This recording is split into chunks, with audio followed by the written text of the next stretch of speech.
债不香了，换中国的国债不断崛起，到底是怎么回事呢？今天带您看来看。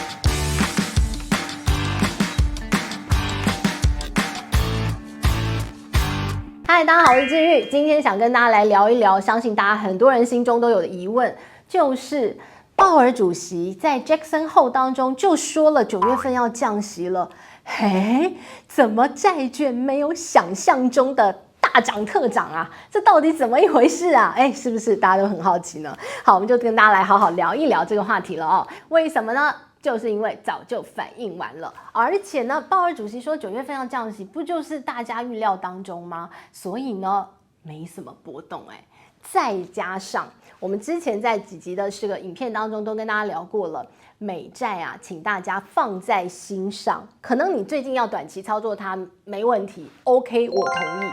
但是呢，请大家放在心里头。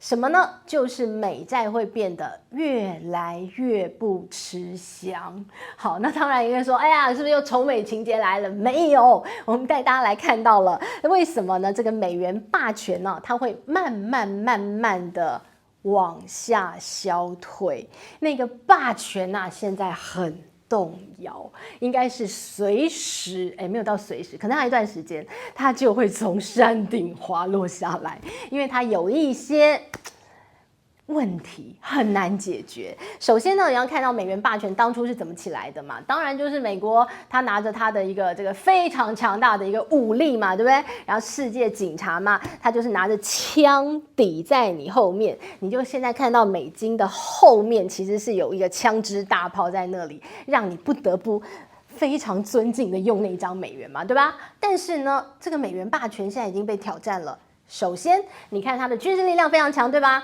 但是呢，是不是中国已经在挑战它了呢？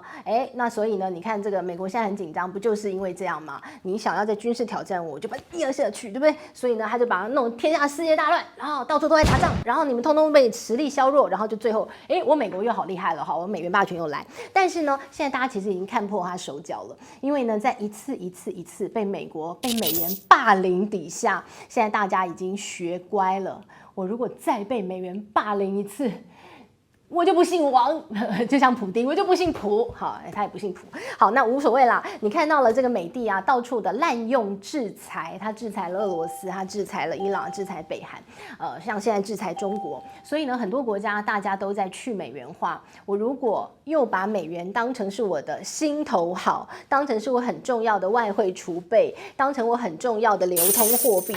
我就等着被你制裁好了，我就是把我的一条小命放在你手上，我那么呆是不是？不那么呆了。好，所以你就看到了俄罗斯在去美元化，看到中国呢努力的希望把它的人民币更加国际化流通一些。那你看到了很多国家都在降低美元的一个储备，降低美元使用率。我给大家一个数字哦，在过去的数十年当中，美元使用量是稳定下降。没有说一夕之间雪崩啦，没有，但它慢慢，大家都在降低对美元的依赖。你以为跟他好朋友就没有吗？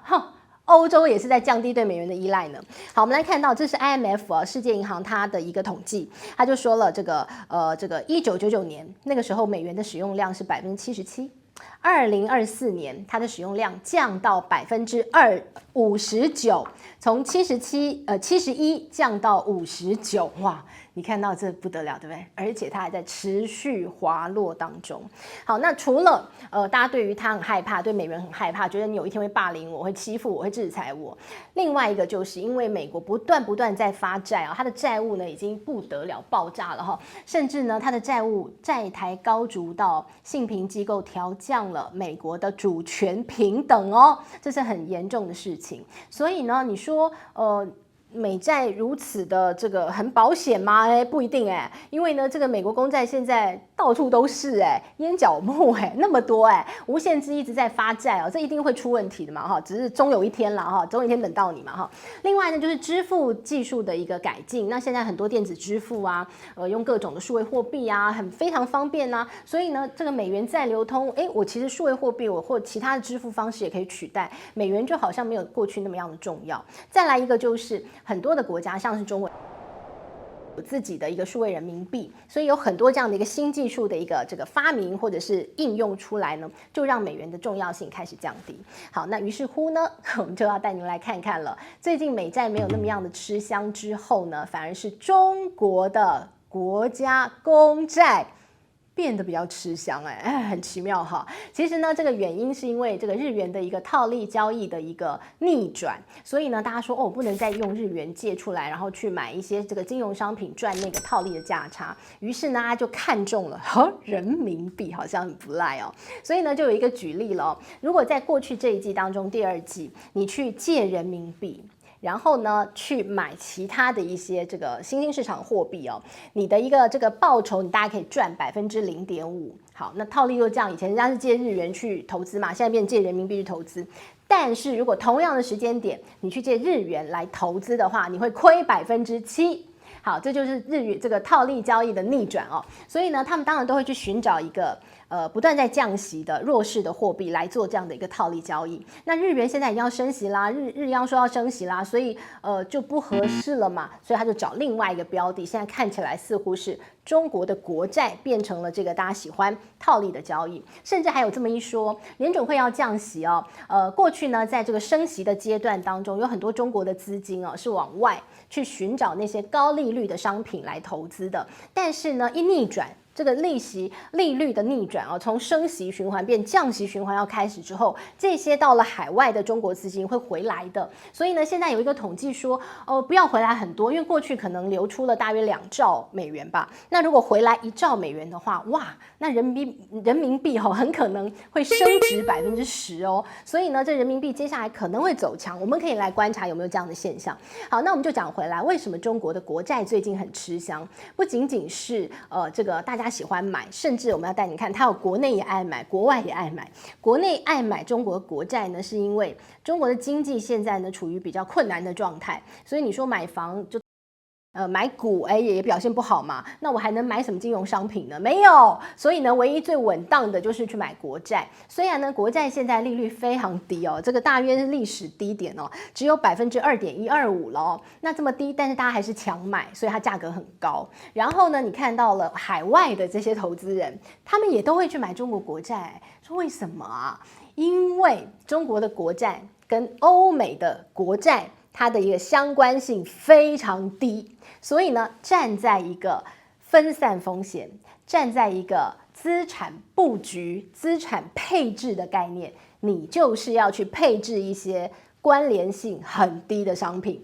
中国国债就是一个，所以你现在看到了，现在有非常多海外的资金都去买中国的国债哦，越买越多，连续11个月的买超哦，所以呢，中国国债最近挺吃香的哦。好，那很吃香呢，还要带你来看的，过去呢，我们看到在这个美债市场当中啊，看到了过去呢一段这个升息的过程当中，大家就觉得说，哎呀，那个我买债就送分题，因为升息总有一天降息，降息了之后，我的那些债券的商品就不得了，我就发达了。对不对？我就退休了。好，但是问题是啊，你看到这一次的现象是，真的要降息了，反倒是债券没有什么反应特别是短债，巴菲特买非常多的短债。那你说短债为什么没有直接的一个这个感觉有一些波动呢？不就是立刻要涨让我赚钱吗？没有，因为呢，人家早就买好的。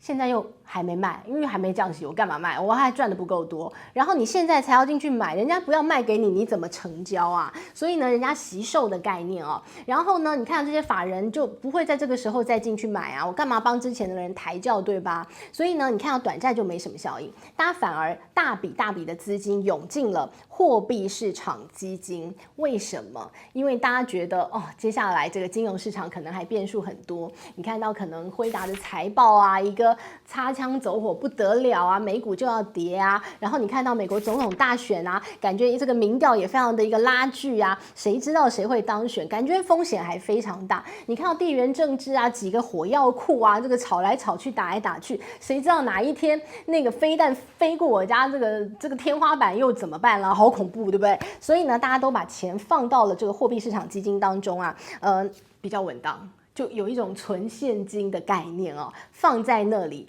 以备不时之需，规避万一会发生的意外风险。好，那所以呢，最后就要告诉大家了，到底接下来的9月你应该用什么样的心态来面对你的投资布局呢？首先要告诉大家的是，真的要降息了，我们终于等到降息，但是降息呢，债券不一定会飙得很高，所以大家要先有心理准备，不至于会降到多大的幅度，不要想太多。